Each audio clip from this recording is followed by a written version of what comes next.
All right, so returning to our animation. In the last demo, I was trying to figure out a way to use what I have instead of having to create a lot more assets and without having to create just a ton more animation frames on the stage to try to figure out how to make it a loop. And so if I show the timeline here,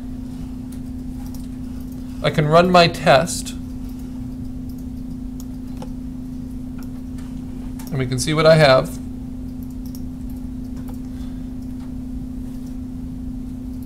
So I'm getting out of his shell and walking along, exploring the landscape. And the transformation, of course, is him going in and out of the shell and then kind of settling in. Okay? And then the question is, how do I get him back to this starting place?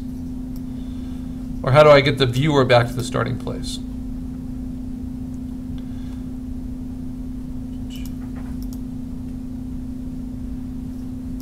And the easiest thing is to simply work backwards and program each panel. So now instead of bringing new things over from my assets, I'm going to program panels. So in this panel, I want to have the rock showing. See, I feel like I've done this already though. There we go. So this next panel, I want to have layer 52 showing. See, so that starts to pan over. I've already made all these. But now instead of outputting them this way by flatten frames or make frames from layers, here I'm just going to make new frames, set the timing, and you can also animate this way, just making one new frame and then programming the eyeball here. And that gives you a lot of potential. So I stay for 1 second here, and then I'm going to start panning back. So now my next frame is this, and it will be the same time signature. The next frame, it will make a duplicate, is this.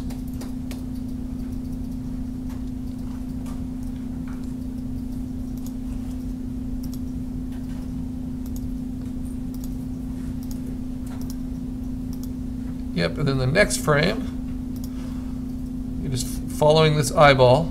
Oh, let me see, where was it?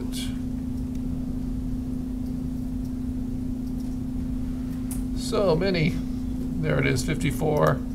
This one should be 55. And so on. So it's just a big organizational task. The next frame, 57. The next frame, 58. And at that point, I should have frames that exist, that can take me backwards. So how do I find those? Well, what I'm going to do is find that sequence. So let's see, it's right here. Let me use a guide. The rock ends right there. So I need to find in my earlier animation, where the rock ends right there. It's frame 40. And then I'm going to work backwards from there. Okay? So I grab frame 40, and I might as well go all the way back to the very beginning. So hold down Shift, I got frame 40 to frame 1. Now I'm not going to move those frames because I need those frames. That shows my character walking. But I'm going to copy them. So I use this and I say copy frames, frames 1 through 40. Then I select my last frame and I say paste frames. And when do I paste them? I paste them after the selection. Okay, so what it did is it just copied those 40 frames from 1 to 40 after my selection. And now I have to see how that looks. So I go to the next frame and it's in the wrong order, right? So not only do I need to copy them, I need to reverse their order. So then, once I have them selected, I can say reverse frames, just those 40. And so this is what it gives me. right? So it goes from there not being a creature there, and then there is a creature there. Okay, so what I need to do now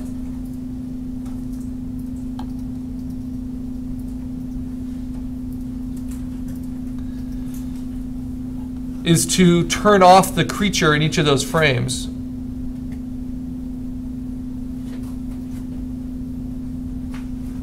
And really, I don't need the creature there at all because I flattened them. I could have done it a variety of ways, but I flattened them for the walking test. So now what I'm going to do is just play it through so you see what I mean, and how this will make it a loop once I just get the creature out of there. So the creature gets out of his shell, he walks across. This is going to be quite a long animation.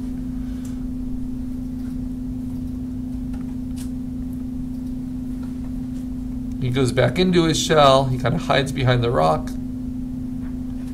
Then it pans away, and now the camera keeps panning. And I just want to arrive at the creature already being there. So right there, and then it starts over again. All right, so I'm going to take all these frames with the creature, and I'm not creating any assets or any new layers. I'm just playing with frames now in the stage. And now I want to build my next frame with this part of the background. So I just need to find it in this panning, and then it'll be easy to turn off anything else.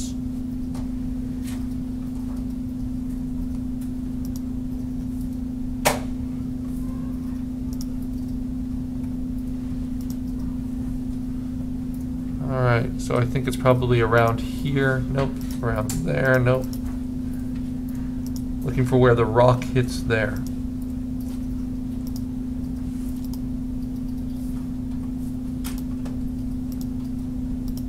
It's right there. Alright.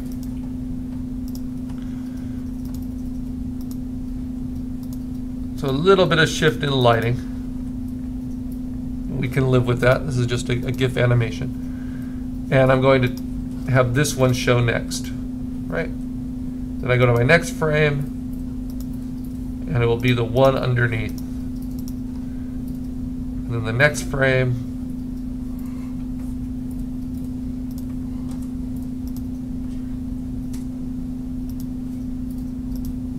is going to be the one underneath.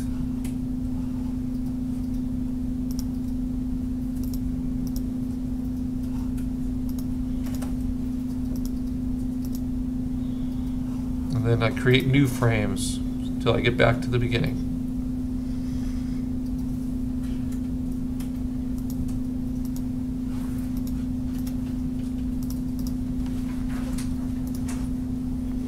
So it's all very technical, kind of understanding what you have and how you can get it. And there are lots of ways to go about it.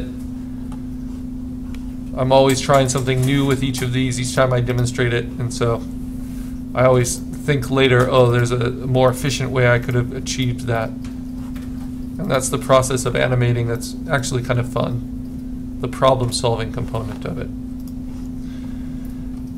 Now, because I'm just adding timeline frames, I'm not adding any new layers. This actually isn't adding to the size of my file at all, which is nice. And it really helps you start to play with the timeline where you're just programming frames. And you can think of this as frame by frame animation, but you've got all of your assets already set up and ready to go.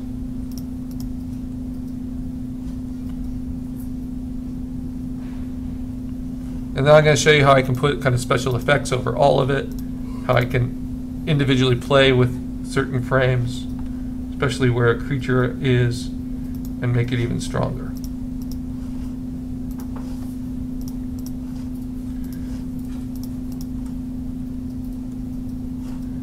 And eventually, once you understand the routine, it's just the routine, it becomes very repetitive. Almost there.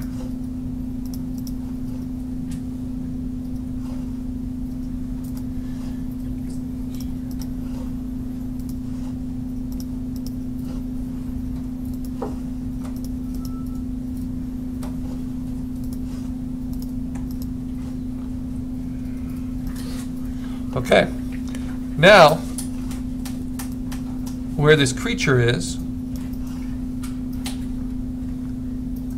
which is on an individual frame, as I go back here, I need to move that creature.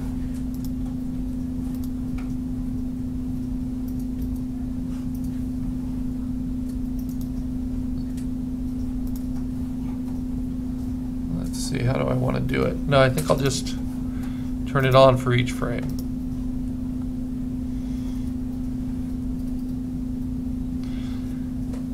And I might have it roll in, which might be nice. All right, so that's where I need to get started to make the loop work. Up at the very beginning. So now if we play the animation, it all works, except that the creature will just appear in the last frame, and I need the creature to kind of come into frame before I can do much else. All right, and then you see it pans back pretty seamlessly,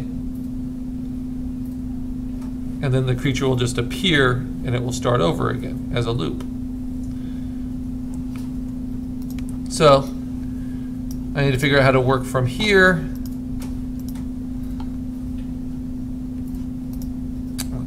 New frame where there's nothing in between these two. Now there's a few techniques I can use. I could use an in-betweening technique, which is very helpful, and I haven't shown you yet, which is where I select the two frames, holding down Shift, and then I click on this little tween button, and I say I want to add 5 frames in between these two, and it will automatically give me 5 frames that fade that in. Unfortunately, this isn't Star Trek, so watch that happen. And I'm not beaming this creature on, right? But that's very easy to do, right? And it works really great with some special effects and certain things you might want to do. But instead, in these 5 frames, all that's doing is not creating new layers, it's just playing with the opacity separately on each frame. So instead, I want to have this creature roll on. So I'll take its opacity back up to 100, but in this frame, I'm going to move it. Oh, not that. I'm going to move it back like this, just right on the edge. And not only move it, but rotate it. In Flash animation, this is what you call a motion tween, because I'm going to be moving it and rotating it, but not changing its shape. So it's going to go from this to this.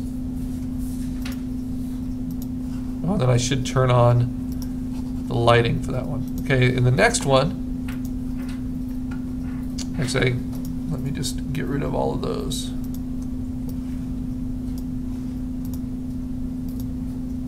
So in this one, I'm trying to get it from here to there. So now I make a new frame, it copies it. I'm going to use the same assets, but I'm going to move him a little bit more.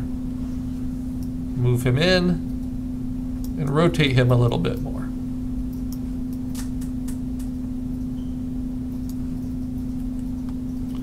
And what's nice about having it in frames is you can just click through it. So that's too much. So let me push it back a little. And let me transform it more.